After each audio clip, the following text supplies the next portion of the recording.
வைக்க பிரியப்படுகிறேன். கர்த்தர் உங்களை ஆசீர்வதிப்பாராக.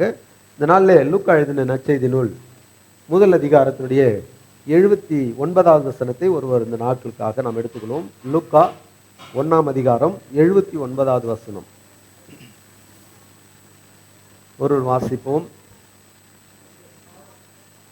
கர்த்தருக்கு மகிமை உண்டாகட்டும். வேதம் நமக்கு சொல்லுகிறது, இந்த இடத்துல நம்முடைய கால்களை சமாதானத்தின் வழியிலே நடத்தவும் அவ்விடத்திலே உன்னதத்திலிருந்து தோன்றின அருணோதயம் நம்மை சந்திக்கிறது என்று சொல்லப்பட்டிருக்கிறது. அப்போ உன்னதத்திலிருந்து அருணோதயம் நம்மை சந்திக்க பூமிக்கு வந்திருக்கிறது.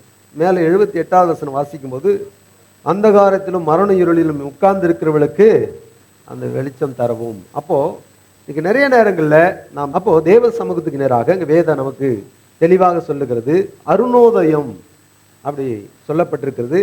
இந்த அருணோதயம் என்றால் என்ன? உன்னதத்திலிருந்து பூமிக்கு அருணோதயம் நம்மை சந்திக்கும்படி வந்திருக்கிறது அப்படி சொல்லப்படுது.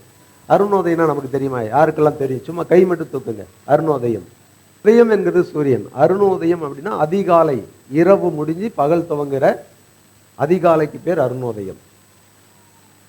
அப்போ நம்முடைய வாழ்க்கையில கூட இயேசு கிறிஸ்து இருளான வாழ்க்கை முடிந்து புதிய வாழ்க்கைக்குள் பிரவேசிப்பதற்காக அந்த அருணோதயம் நம்முடைய வாழ்க்கையில் ஒரு பகலுக்கும் இரவுக்கும் வித்தியாசத்தை காண்பிக்கும் விதமாக சூரியன் உதிக்கிறது போல, நம்முடைய ஆண்டவராக இயேசு கிறிஸ்து நம்முடைய பழைய மனிதனுடைய வாழ்க்கைக்கும் புதிய மனிதனுடைய வாழ்க்கைக்கும் வித்தியாசத்தை காண்பிக்கும்படி ஒரு பிரிவை காண்பிக்கும்படிக்கு நம்ம இந்த நாட்களை அநேக நேரங்களில் அநேக சொல்லுகிற காரியம்னாக்கா, இன்னைக்கு காலங்களே எப்படி தான் பிரிக்கப்பட்டு கிமு கிபி, அப்போ கிறிஸ்துவுக்கு முன்னாடி கிறிஸ்துவுக்கு பிறகு அப்படி சொல்லப்பட்டது வண்ணமாக இந்த உன்னதத்தில் இருக்கிற அருணோதயம் நம்மை சந்திக்கும்படி அது இறங்கி வந்தது. அருணோதயத்தினுடைய மீனிங் என்னன்னா, நம்ம அதிகாலையில் இரவை முடிச்சு பகல் அதிகாலையில் எழுந்திருக்கிறது அருணோதயம். அந்த அருணோதயம் நம்முடைய பாவம் என்கிற பயத்திலிருந்து, மரணம் என்கிற பயத்திலிருந்து கர்த்தருடைய நாமம் மையப்படுவதாக இங்கு தேவ சமூகத்துக்கு நேராக இந்த பகலும் இரவும் சந்திக்கிற இந்த போல நம்முடைய வாழ்க்கையில பாவ வாழ்க்கையிலிருந்தும் பயத்திலிருந்தும் குழப்பத்திலிருந்தும் மரண பயத்திலிருந்தும் அநேகர் இருக்கிறோம். அதிலிருந்து நம்மை விடுவிக்கும்படியாகத்தான் இயேசு கிறிஸ்து இந்த உலகத்தில் மனிதனாக வந்தார்.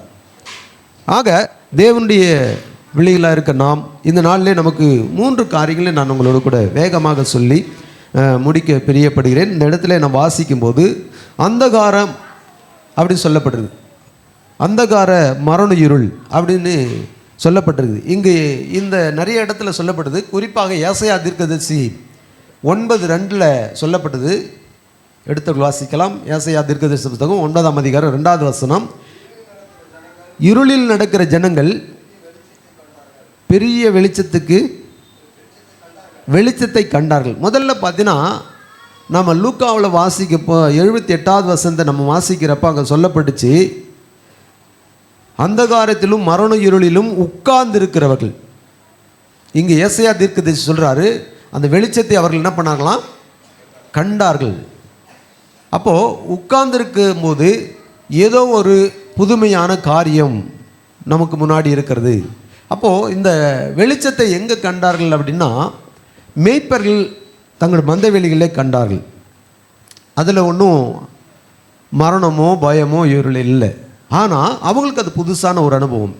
ஆனால் இங்கே சொல்லப்பட்ட காரியங்கள் என்னென்னா, இங்கு என்கிறதான பாவத்தின் அந்தகாரம், தேவனை அறியாத அந்தகாரம், நம்பிக்கையற்ற அந்தகாரம். இன்றைக்கி நிறைய நேரங்களில் பாவத்தில் நம்ம மக்கள் வாழ்ந்துட்டுருக்கிறாங்க. என்ன வகை பாவம்னு நம்ம பட்டியல் போட்டால் அந்த நாளெல்லாம் பட்டியல் போட்டு சொல்லிக்கிட்டே இருக்கலாம். அவ்வளோ பாவங்கள் உலகத்தை மக்களை ஆளுகை செய்திருக்குது. ஒவ்வொருவரையும் ஒவ்வொரு வகையான பாவம் பிடிச்சு வச்சுக்கிட்டு தான் இருக்குது. ஒவ்வொரு வகையான பாவமும் ஜனங்களை ஆளுகை செய்துக்கிட்டு தான் இருக்குது. அப்போ நம்ம அதை பட்டியலிடுறப்போ நமக்கு நேரம் போதாது. அதனால் அந்த பாவத்தில் இருக்கிற அந்தகாரத்தில் இருக்கிற நம்மை ஆண்டவர் விடுவிக்கும்படிக்கு வந்தார். அப்போது தேவனை அறியாத மக்கள் இருக்காங்க. அது எப்படி பாஸ்டர் நீங்கள் சொல்லலாம் அப்படின்னா, நிறைய மக்கள் தெய்வத்தை நோக்கி ஓடுறாங்க தான், நடக்கிறாங்க, நடந்து போகிறாங்க, ஆகாய மார்க்கமாக போகிறாங்க, ட்ரெயினில் போகிறாங்க, பஸ்ஸில் போகிறாங்க, தனிப்பட்ட விதத்தில் கார் வச்சு போகிறாங்க, அதை விட தன் காலாலே நடந்தே போகிறாங்க. ஆனால் அவங்களெல்லாம் போகிற எல்லா நோக்கமும் எல்லா வழியும் என்னென்னா, நம்ம சாபத்திலேருந்து விடுதலை ஆகணும், பாவத்திலிருந்து விடுதலை ஆகணும், அந்த தெய்வம் எப்படிப்பட்டவர் என்பதை பார்க்கணும் அப்படின்றதுக்காக ஓடுறாங்க. அது தப்பு கிடையாது. ஆனால் அவங்களுடைய நோக்கம் சரியானது தான். ஆனால் புரிந்து கொள்ளுதல் தான் சரியானது இல்லை. புரிந்து கொள்ளுகிற யார் நமக்காக இந்த உலகத்தில் நம்முடைய பாவங்களை மீட்க, நம்முடைய அக்கிரமங்களை மன்னிக்க, நம்மை அறியாமையிலிருந்து நீட்டெடுக்க, நம்பிக்கையற்ற நிறைய நேரங்களில் நம்முடைய வாழ்க்கையில் நம்பிக்கையற்ற நிலை தான் நமக்கு வாழ்க்கையில் இருக்குது. முதல்ல எங்கே ஆரம்பிக்குதுன்னா, கணவன் மனைவியை நம்புறதில்ல, மனைவி புருஷனை நம்புறதில்ல, இவங்க 2 பேரும் சேர்ந்து பிள்ளைங்களை நம்புறதில்ல, பிள்ளைங்க பெற்றோர்களை நம்புறதில்ல. இப்படி குடும்பத்திலே பல வகையான நம்பிக்கையற்ற நிலை இருக்கிறது. அப்போ சமுதாயத்தில் நாம் சமுதாயத்தை சார்ந்து வாழ்கிறோம். சமுதாயத்தில் அநேக நேரங்களில் அநேக வகையான பிரச்சனைகள், நமக்கு சில பொறுப்புகள் கடமைகள் கொடுக்குறப்போ இவன் செய்வானா, அவன் சரியாக செய்வானா, இவன் சரியாக செய்வாளா அப்படிங்கிற நிலை என்ன பண்ணுறது, நம்பிக்கையற்ற நிலை இருக்கிறது. அப்போது நம்முடைய வாழ்க்கையில் இந்த அந்தகாரம் என்கிறதான பாவத்திலிருந்தும் அறியாமையிலிருந்தும் நம்பிக்கையற்ற நிலையிலிருந்தும் நம்மை மீட்பதற்காக இயேசு கிறிஸ்து இந்த உலகத்திலே வந்தார். அப்போது இன்னொரு புதிய ஏற்பாட்டில் அப்போஸ்தலனாகிய பவுல் எழுதும்போது இங்கே சொல்கிறாரு, 3ஆம் அதிகாரம் 23வது வசனத்தை நான் வாசிக்கும்போது, ரோமர் எழுதின புஸ்தகம் 3:23, எல்லாரும் பாவம் செய்து தேவ மகிமை அற்றவர்களானோம். அப்போ எல்லாரும் பாவம் செய்தோம் அப்படின்னு சொல்லப்பட்டிருக்குது. அப்போ எல்லாரும் பாவம் செய்கிற நிலை இந்த நாட்களில் நமக்கு அநேக நேரங்களில் தப்பிக்க வழி இல்லை. ஒருத்த கொலை பண்ணிட்டான், ஒருத்தர் வீட்டில் போய் கொள்ளையடிச்சிட்டான், அல்லது ஒருத்தனை ஏமாற்றிட்டான், வழிபறி பண்ணிட்டான் அப்படின்னா அப்போ அது ஒரு சிலர் பார்க்குறாங்க. அப்போ தப்பிக்கிறதுக்கு வழியே கிடையாது. அதே போல் நாம் எல்லாரும் பாவம் செஞ்சுட்டோம். தேவனுடைய சாயலில் இருக்க வேண்டி நாம் தேவ சாயலை இழந்துட்டோம். மனுஷ சாயலும் தேவ சாயலும் இணைக்கப்பட்டிருக்கிற நாம் மனுஷனாக உண்டாக்கப்பட்டிருந்தாலும் தெய்வத்தினுடைய சாயல் ஒவ்வொரு மக்களுக்கும் கொடுக்கப்பட்டிருக்கிறது. அதை அண்டி கொள்ளுகிறவர்களை ஜனங்க என்ன பண்ணுறாங்க, அவங்கள சாமியார் ஆக்கிடுறாங்க. இப்படி பல காரியங்களுக்கு. ஏன்னா நான் அதை தப்பு சொல்லலை, ஜனங்க அறியாமல் இருக்கிறாங்க. மனிதனை மனிதன் வழிபடக்கூடாது என்பது தான் தெய்வத்தினுடைய விருப்பம். அப்போது சாமியை வணங்கலாம், ஆசாமியை நம்ம வழிபடக்கூடாது. அப்போ இன்றைக்கி நிறைய நேரங்களில் அறியாமை என்கிற இருள் இருக்கிறதுனால இங்கே சொல்லப்படும் எல்லாரும் பாவம் செய்து தேவமை, இப்படி ஒவ்வொரு பாவங்களை நம்ம சொல்லிகிட்டே போகலாம். மனுஷனை வழிபடுறது பாவம், மனுஷனை வணங்குவது பாவம். அப்போது தேவனுடைய கடவுளை நம்ம வணங்குறது வேற, மனுஷனை வணங்குறது வேற. மனுஷன வணக்கம் கடவுளுக்கு அருவருப்பானது அப்படி சொல்லப்படுது. ஏன்னா ஏசாயாவுக்கு சொல்ல, என்னுடைய மகிமை வேறு ஒருவருக்கும் நான் கொடுக்க மாட்டேன் அப்படின்றார். அப்போது கடவுளுக்கு செலுத்த வேண்டிய மகிமையை நம்ம மனுஷங்காலில் நம்ம போய் விழுந்தோம்னா அது கடவுளுக்கு போக வேண்டிய வழியை மகிமை மனுஷன் மேலே வருது. அப்போ அதனால தேவனுடைய கோபம் வருகிறது. ஆகவே தான் இங்கே தப்பிக்க வழி இல்லாத பழகி போன பாவங்கள், நிறைய நேரங்களில் பாவம் செய்கிறாங்க, அறிக்கை பண்ணுறாங்க, திரும்ப அதில் பழகி போயிடுறதுனால அவங்க அதிலேருந்து விடுவிக்கப்படுவதற்கு இல்லை, மற்ற அவங்களால மாற்றிக்கொள்ள முடியல, அந்த மாற்றிக்கொள்ள முடியாத மனநிலைக்கு வந்துடுறாங்க. அப்போது தேவ சமூகம் எல்லாரும் பாவம் செய்து தேவ மகிமை அற்றோம், அவங்கள விடுவிப்பதற்காக இயேசு கிறிஸ்து இந்த உலகத்தில் வந்தார். எபிரேயரில் நம்ம வாசிக்கிறோம், இங்கே 2:15 நீங்கள் வாசிக்கும்போது மரணத்தின் பயத்தில் மக்கள் அநேகர் கட்டப்பட்டிருக்கிறாங்க. எபிரேயர் புஸ்தகம் 2ஆம் அதிகாரம் 15ஆம் வசனம்.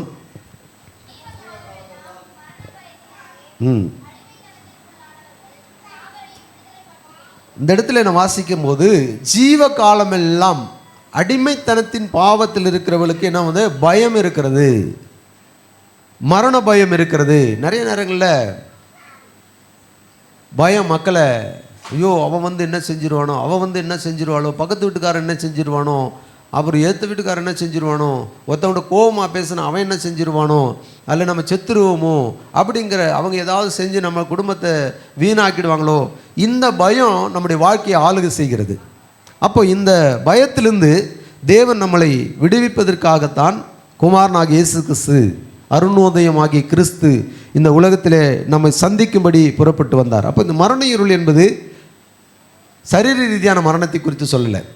நமக்கு 2 வகையான மரணம் இருக்குது. ஒவ்வொருத்தருக்கும் 2 வகையான மரணம் இருக்கிறது. ஒன்று சரீர ரீதியான மரணம், இன்னொன்று ஆவிக்குரிய மரணம். இங்கு ஆவிக்குரிய மரணத்தை அதிகமாக இங்கு சொல்லப்பட்டிருக்கிறது. அப்போது ஆன்மீக மரணம் நேரிடாதபடிக்கு பார்த்துக்கணும். ஆன்மீக மரணம் ஏற்படும் போது தான் நாம் என்ன செஞ்சிடறோம், நம்முடைய இருதயம் கல்லாயிடுது, செஞ்ச பாவத்தை திரும்ப செய்கிறோம், தொடர்ந்து அதிலே உழண்டுகிட்டு இருக்கிறோம். அப்போது பாவம் செய்கிறவங்க இதை போல் பாவத்தில் உழண்டுக்கிட்டு தொடர்ந்து அதிலே ரோல் ஆகிட்டு இருக்கிறதுனால அவங்களை மீட்கும்படி இயேசு கிறிஸ்து இந்த உலகத்திலே பிறந்தார். ஒரு தப்பு செய்கிறாங்க, செய்யக்கூடாது அப்படின்றதுக்காக இன்னைக்கு வாலிபர்கள் தெரிஞ்சு கொள்ள வேண்டிய காரணம், செட்டு சேர்றதை நம்ம சரியாக பார்த்து சேரணும். வாலிப பசங்க சும்மா துணைக்கு கூப்பிட்டான்னு போனவங்களாம் இன்றைக்கி ஜெயிலில், பாண்டிச்சேரி ஜெயிலில் இருக்கிறாங்க. நண்பர் சிநேகிதர்ன்ற முறையில் போனவங்கள்லாம் இன்றைக்கி பாண்டிச்சேரி சிறையில் இருக்கிறாங்க. அப்போ இன்றைக்கி நிறைய வாலிபர்கள் குடிக்கிறவங்க கூட செட்டு சேரக்கூடாது, ரவுடிசம் பண்ணுறவங்க கூட செட்டு சேரக்கூடாது, துணைக்கு தான் கூப்பிடுவான். துணைக்கு போனவன் தான் இன்றைக்கி ஜெயிலில் இருக்கிறான். அப்போ தேவனுடைய பிள்ளைகளாக இருக்கு நாம் தேவனோடு கூட நம்முடைய மரண இருள், பாவ இருள், அறியாமை இருள் இதெல்லாம் வந்து நம்ம விடுவிக்கும்படியாக கிறிஸ்து இந்த உலகத்திலே வந்தார். அப்போ நம்ம ஒவ்வொருவரும் கோபப்படுவது, எல்லாரும் கோபப்படக்கூடியவங்க தான், மனுஷங்க தான். கோபமே எனக்கு வராதெல்லாம் யாரும் சொல்ல முடியாது. அப்போது கோபப்படும்போது பாவம் செய்யாதவர்கள் சொல்லப்பட்டிருக்குது. எல்லாம் 5 நிமிஷம் 10 நிமிஷம் தவறின பொறுமையை காத்துக்கொள்ளாதனால தான் கையில் வச்சிருக்கிற ஆயுதத்தை எடுத்து வெட்டுறது, அடிக்கிறது, அப்படி இருக்கிறாங்க. அப்போ நம்ம இப்படி தப்பிக்க முடியாத நிலையிலே பாவம் செய்து நம்ம உழண்டுட்டு இருக்கிறோம். அப்போ கிறிஸ்துவனுடைய வருகை உலகத்திலிருந்து நம்மை மீட்பதற்காக, பாவ மன்னிப்பிலிருந்து நமக்கு வெளிச்சத்தை கொண்டு வருவதற்காக, உண்மை இல்லாமையினுடைய வெளிச்சத்தில் நம்மை கொண்டு வருவதற்காக, நம்பிக்கை இல்லாமையின் வெளிச்சத்தில் கொண்டு வருவதற்காக. அப்போது அந்த காலத்தில் நம்மை ஒட்டி கொண்டிருக்கிறது, பயம் நம்மை ஒட்டி கொண்டிருக்கிறது, வாழ்க்கை திசை தெரியாமல் அலைந்துட்டு இருக்கிறோம். என்ன, எப்படி நான் வாழ்க்கையை முடிக்க போகிறேன், இதில் நான் எங்கே துவங்க போகிறேன், எந்த புள்ளியில் நான் என் வாழ்க்கையை துவங்க போகிறேன் அப்படிங்கிற நிலை இன்னைக்கு நிறைய நேரங்களில் அநேகருடைய வாழ்க்கையை கசக்கி பிழிந்து கொண்டிருக்கிறது. ஆகவே அதற்காகத்தான் இயேசு கிறிஸ்து அவர் தோன்றினார். எங்கே தோன்றினார்? அதே லூக்கா எழுதின புத்தகத்தினுடைய 2ஆம் அதிகாரத்துக்கு நீங்கள் வந்தீங்கன்னா அங்கு 10-11 வசனங்கள் நீங்கள் வாசிங்கன்னா, தேவதூதன் அவர்களை நோக்கி, பயப்படாதிருங்கள், இதோ உள்ள எல்லா ஜனத்துக்கும் மிகுந்த சந்தோஷத்தை உண்டாக்கும் நற்செய்தி உங்களுக்கு அறிவிக்க வந்தேன். அப்போது உன்னதத்திலிருந்து ஒரு கடவுள் மனிதனாக பூமிக்கு வந்தார். அவர் வந்த நற்செய்தியை இங்கு எல்லா ஜனத்துக்கும் அவர் வந்ததுனால நம்ம தான் மனுஷங்க தான் என்ன பண்ணிட்டு இருக்கிறோம், அந்த ஜாதி இந்த ஜாதி அப்படி இப்படிலாம் பிரித்து வச்சுட்டு இருக்கிறோம். உயர்ந்தவன் தாழ்ந்தவன், 1650 மொழிகள், ஜாதிகள், ஜாதி பிரிவுகள் இருக்குது. ஆனால் அவ்வளோ ஜாதி நமக்கு என்ன தெரியாது. சரி, அது நமக்கு அது பிரச்சனை இல்லை. என்னன்னா இயேசு கிறிஸ்து வந்தது இப்படி எல்லா ஒட்டுமொத்த மக்களுக்கும் நற்செய்தியை அறிவிக்கும்படியாக இயேசு கிறிஸ்து இந்த உலகத்தில் வந்தார். அப்போது அவர் வந்த நோக்கம் எல்லாரும் சந்தோஷமாக இருக்கணும், எல்லாரும் சமாதானமாக இருக்கணும், எல்லாரும் தேவனை அறியணும் அப்படிங்கிறதுக்காக தான் வந்தார். 11ஆம் வசனம் வாசிக்கும் போது, என்று கர்த்தராகிய இயேசு கிறிஸ்து என்னும் இரட்சகர் உங்களுக்கு தாவீதின் ஊரிலே பிறந்திருக்கிறார், பிள்ளையை துணியினால் சுற்றி முன்னிலையிலே கிடைத்திருக்க காண்பீர்கள். அப்போது தேவ சமூகத்துக்கு நேராக இயேசு கிறிஸ்துடைய பிறப்பு இன்றைக்கி நம்ம பிள்ளைங்களுக்கெல்லாம் நம்ம 1வது பிறந்தநாள், 2வது முதல் பிறந்தநாள், 2வது பிறந்தநாள், 3வது பிறந்தநாள், 10வது பிறந்தநாள், 20வது பிறந்தநாள், 60வது பிறந்தநாள் வரைக்கும் நம்ம என்ன பண்ணிகிட்டு இருக்கிறோம், கொண்டாடுறோம். கண்டிப்பாக கொண்டாடணும், பிறந்தநாள் கொண்டாடணும். ஆனால் நம்ம பிறந்தநாள் மையப்படுத்தின பிறப்பை யார் தான் கொடுத்ததுன்னா இயேசு கிறிஸ்து தான். அவர் பிறக்கெல்லாம் நம்ம பிறந்தநாள் கொண்டாட முடியாது. 4000 வருஷங்கள் இயேசு கிறிஸ்து பிறக்கிறதுக்கு முன்னாடி, 4000 வருஷத்துக்கு முன்னாடி ஒரு ஹிஸ்ட்ரியும் கிடையாது. அவன் இவனை பெற்றான், இவன் அவனை பெற்றான், அவனை பெற்றான், அவனை பெற்றான், அப்படி தான் வரிசை தான் இருக்குமே தவிர இந்த ஆண்டில் இந்த தேதியில் அவங்க பிள்ளையை பெற்றெடுத்தாங்கன்ற ஒரு இது கிடையாது. ஆக தேவனுடைய பிள்ளைகளாக இருக்க நாம், இயேசு கிறிஸ்துவை நாம் இரட்சகராக ஏற்றிருக்கிற நாம், இந்த நாட்களில் இயேசு கிறிஸ்து பிறப்பு நிமித்தமாக நமக்கு வந்திருக்குது. ஏன்னா நம்ம பிறந்த நாளை கொண்டாடுவதனால ஆயுசு வருஷங்களை நாம் எண்ணுகிறோம். ஆண்டவர் எனக்கு கடந்த 5 வயசு கொண்டாடுறது பிள்ளை அப்படின்னாக்கா 4 வருஷம் ஆண்டவர் என் பிள்ளையை காப்பாற்றினார். திருமண நாளை கொண்டாடுறோம். நாங்கள் 50 வருஷம் திருமண நாளை கடந்து வந்திருக்கோம், இல்லை 20 வருஷம் திருமண நாளை கடந்து வந்திருக்கிறோம். ஆண்டவருக்கு நன்றி சொல்லணும். எத்தனையோ பேர் கல்யாணம் பண்ண அடுத்த வருஷமே போயிடுறான், கல்யாணம் பண்ண அடுத்த நாளே போயிடுறான். கல்யாணம் பண்ணிக்கு அன்றைக்கி ட்ராவல் மாமியார் வீட்டுக்கு பைக்கில் போகிறான், மாமியார் வீட்டுக்கு போகிற வழியிலே மகளும் அவுட்டு மகனும் அவுட்டு. நம்ம ஒவ்வொரு நாளும் திருமண நாளை கண்டிப்பாக அனுசரித்து செலிப்ரேட் பண்ணணும், அது கடவுளுக்கு நன்றி சொல்லணும்.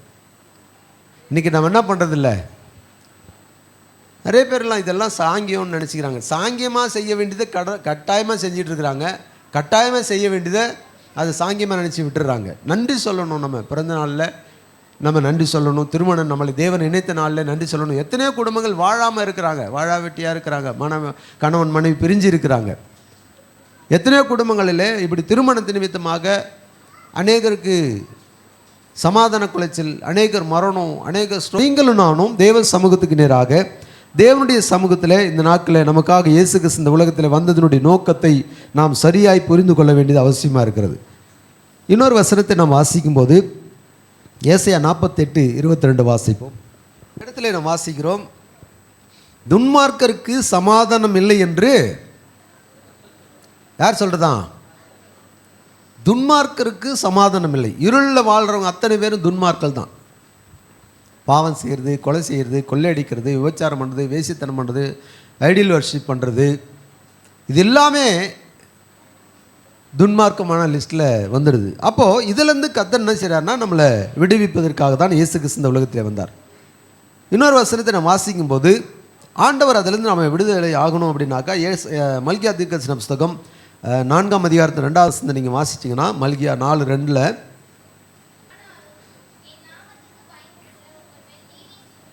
அப்போ துன்மார்க்கனுக்கும் தேவனுக்கு பயப்படுறவர்களுக்கும் வித்தியாசத்தை பார்க்குறோம். என் நாமத்துக்கு பயந்திருக்கிற உங்கள் மேல் நீதியின் சூரியன் உதிக்கும். அப்போ தேவனுடைய நாமத்திற்கு பயப்படுகிற பயம், அப்படி நம்ம பயப்படும் போது நீதியின் சூரியனாக இருக்கிற இயேசு கிறிஸ்து நம்ம மேலே உதிப்பார். பழைய ஏற்பாட்டு காலத்தில் இன்றைக்கு நம்ம மக்கள் வழிபடுகிற சூரியனை நிறைய பேர் வழிபடுவாங்க. பழைய ஏற்பாட்டில் எகிப்தின் ராஜா சூரிய கடவுளாக வழிபட்டார்கள். ஆனால் இது உண்மையிலே கடவுள் கிடையாது. அது ஒரு படைப்பு. நம்ம நிலவு ஒரு படைப்பு போல, நட்சத்திரங்கள் ஒரு படைப்பு போல, சூரியன் ஒரு படைப்பு. நமக்காக வெளிச்சம் தருவதற்காக பகலை ஆள சூரியனையும் இரவு ஆள நிலவையும் நட்சத்திரங்களையும் தேவன் படைத்தார். அப்போது அறியாமை இன்னும் நம்ம தெரிஞ்சுக்கல. ஆக தேவனுடைய சமூகத்துக்கு நேராக இந்த நாட்களில் பூமியில் பிறந்த அநேக மக்களுக்கு சரித்திரம் கிடையாது. ஆனால் இயேசு கிறிஸ்து பிறந்தனுடைய நோக்கம் அவருக்கு இன்றைக்கும் சரித்திரம் இருக்கிறது. உன்னதத்திலிருந்து வந்த தேவகுமாரன் அவர் மனிதனாக இந்த பூமியிலே வந்தார். ஒரு கடவுள் மனிதனாக பூமிக்கு வந்தார். மனித அவதாரத்திலே நமக்கு வந்தபோது அவர் அநேக காரியங்களை நம்ம பார்க்குறோம். மனிதர்களோட அவங்க எப்படி வாழணும் அப்படிங்கிறத 33 வருஷம் 30 வருஷம் குடும்பத்துக்காக அவர் எப்படி ஒரு பிள்ளை எப்படி வாழணும் பெற்றோர் கீழ் அப்படிங்கிறத நடைமுறைப்படுத்தி காட்டினார். 3 வருஷம் ஆவிக்குரிய விதத்தில் தன்னை பின்பற்றுகிறவர்கள் எப்படி வாழ வேண்டும் என்பதை குறித்து அவர் வாழ்ந்து காட்டினார். அப்போது இன்றைக்கி நம்ம எதையுமே நம்மளுடைய வாழ்க்கையில் அது நடைமுறை கிடையாது. ஆகவே தான் அருணோதயத்தை குறித்து கொரிந்தியர் பவுல் எழுதுகிறப்ப சொல்கிறாரு. 2 கொரிந்தியர் புஸ்தகம் 6ஆம் அதிகாரம் 2வது வசனத்தை வாசித்து நாம் நிறைவாக ஜெபிக்க போகிறோம். அனுக்கிரக காலத்திலே நான் உனக்கு செவி கொடுத்து இரட்சணிய நாளிலே உனக்கு உதவி செய்தேன் என்று சொல்லியிருக்கிறாரு. பவுல் சொல்கிறாரு, நமக்கு அனுக்கிரக காலம், நமக்கு இப்போ இயேசு கிறிஸ்துவண்டிலே நாம் மனம் திரும்புவதற்கு அனுக்கிரக காலம். இன்றைய இரட்சணிய நாள், இன்றைக்கு நமக்கு ரட்சிக்கப்படுவதற்கு தருணங்கள் இருக்கிறது. இப்போ ஆண்டவரிடத்திலே நாம் மனம் திரும்புவதற்கு தேவன் நினைச்சார்னாக்க நிறைய சான்ஸ் நமக்கு கொடுக்குறார். அந்த சான்ஸை நாம் மனம் திரும்பி தேவனுக்கு நம்முடைய வாழ்க்கையை நாம் ஒப்பு கொடுக்கும்போது ஆண்டவர் நமக்கு நம்முடைய குடும்பங்களுக்கு நம்முடைய தனிப்பட்ட வாழ்க்கைக்கு இயேசு கிறிஸ்துவினுடைய வசனம் நமக்கு வார்த்தை சொல்லுகிறவனமாக தேவதூதன் சொன்னார், நீங்கள் பயப்படாதிருங்கள். உன்னதத்திலிருந்து